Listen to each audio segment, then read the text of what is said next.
Good morning, my friends. The few, very few small amount of people that YouTube puts into their algorithm. I left off on the whole thing with the 10 Commandments on Sinai. We did adultery and honoring your parents, and you shall not commit murder, which is obvious. And in parentheses, the Amplified puts unjustified, deliberate homicide. Now, in our political world, certain humans don't count because of this mindset that is put out there that if a child is going to be brought into a poor home or an abusive household, or possibly abusive household, or a financial burden, that they can be disposed of before they're born. That there's nothing wrong with that. It's better for them to put them out of their misery early, just like a dog. I'm here to tell you that is totally and sickly wrong. I don't care who you are. God has a plan for every human being that comes into the existence at the moment of conception, folks.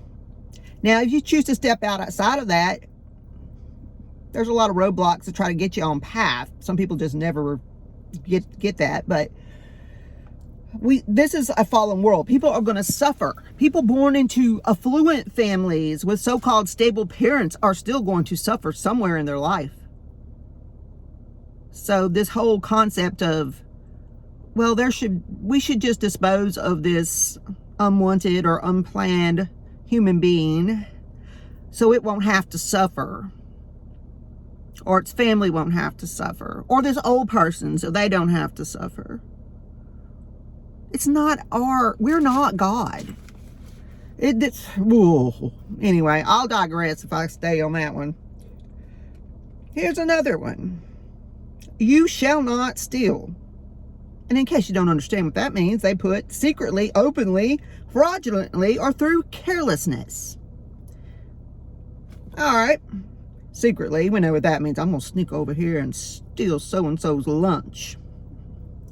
Openly, take something off the shelf and eat it, for instance, in the store. Who cares? They got plenty of grapes here. Fraudulently, that would be like mishandling of something, funds, whatever. Or through carelessness. And carelessness. Let's say you're getting drunk and you're driving and you hit somebody. They might survive, but their car didn't. Well, you just stole their car from them. And you can also steal their life. That's another form of murder. Let's say you're supposed to be watching or guarding. You could be guarding a building. You could be watching some gadgets in a industrial plant, and you're flipping through your phone. You're not watching, really paying full attention to what you're doing, and something goes wrong. You've stolen assets or lives or money by your carelessness. Let's say you're supposed to be straightening up stuff in a retail store, and instead you're Snapchatting or TikToking or whatever. You're stealing from that store because they're paying you to work, and you're not. There's all kind of stealing people don't even realize. You shall not testify falsely, that is lie, withhold, or manipulate the truth against your neighbor, which is any person. Okay, someone asks you, do I look fat in this? They don't want the truth. Now, you could delicately say it doesn't flatter your figure, but you don't look fat. But they call those white lies, but any lie technically is a lie, but you should not be ugly with your truth. There are some people that will just be plain out ugly and hurtful and say, well, I'm just telling you the truth. That's how I am. If you don't like the truth or my bluntness, then go on. Then they just ugly. They're murdering with their mouth. That's another thing that Jesus in the Gospels says that when you dog on somebody, when you're ugly to them verbally, it's a type of murder because it hurts their spirit. But I don't want to digress and confuse everybody more. That also means like in court, people lying on the stand, cheating on your spouse, which also falls into that adultery thing. Lies. Just, you didn't tell the truth. But if you tell the truth, and it's necessary to tell the truth, be respectful about it. Not ugly. You shall not covet, that is selfishly desire, and attempt to acquire your neighbor's house. Or the world of politics. You shall not covet your neighbor's wife. That's obvious. Don't think, oh, his wife is so much better than mine, or her husband's so much better than mine. I wish I had him to take care of me, or I wish I had her, that I would have my dinner always ready at a certain time, and blah, blah, blah. I could go on that, but you're not supposed to focus on the grass is greener on the other side. Water your own grass. And it goes on to say, his male servant, his female servant, his ox, donkey, or anything that belongs to your neighbor. So don't sit there and go, look across the street, man, his car's better than mine. I wish I had that. And because it breeds resentment. You'll start getting resentment towards other people if you want what they have. Like I said, if you think the grass is greener next door on the other side, how about you water and take care of your own grass? Now all the people witnessed the thunder and the flashes of lightning and the sound of the trumpet and the smoky mountain. Let's see. God was being serious. And as they looked, the people were afraid, and they trembled and moved backward and stood at a safe distance. And they told Moses, you speak to us and we'll listen, but don't let God speak to us or we'll die. So Moses said, don't be afraid, for God has come in order to test you, and in order that the fear of him, that is the profound reverence of him, that's what they mean by fear, will remain with you so that you do not sin. So the people stood at a safe distance. But Moses approached the thick cloud where God was.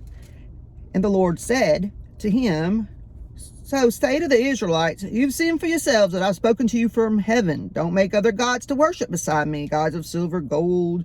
You shall make lifeless idols for yourself. Nowadays, the lifeless idol is the one I'm talking into right now, called the cell phone. That's people that focus on it constantly. Like, they can't even walk without looking down at it. I know several. So I'm going to stop here because it's talking about altars, making altars that don't belong, and etc. But the whole point of thou shalt not, because as soon as you tell somebody that you're to not do something, what happens? 99.9% of the time, they do it.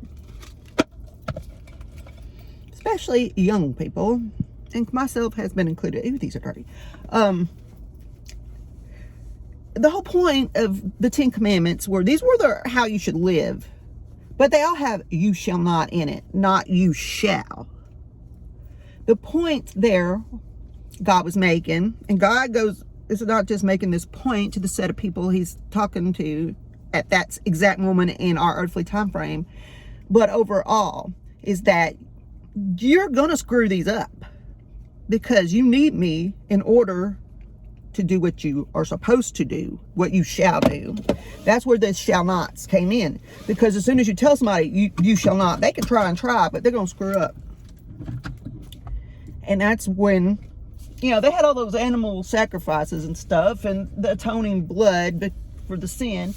But grace and truth, the ultimate sacrifice, came through Jesus Christ. And that's in the other gospel. You see, God sees us. And the only way I can really explain this is like, we're in our finite terrarium, or whatever they call those things, thing called time here on this earth. But his view is outside of space and time. So think of it, he sees the end from the beginning. So think of it as,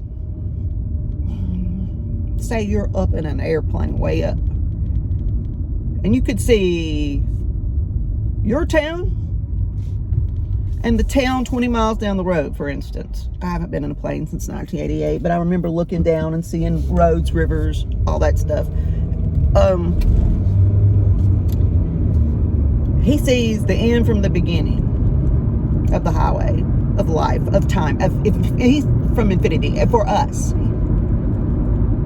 So today, what I don't understand why a certain thing is, and how much it frustrates me, he has something already planned. He already knows what's going to happen. He already knows who's going to send into these people's lives to get it back on track or to work things out. Me, I don't know crap. I'm just, excuse me if you're offended by that word, but it's just slang. I could say worse things.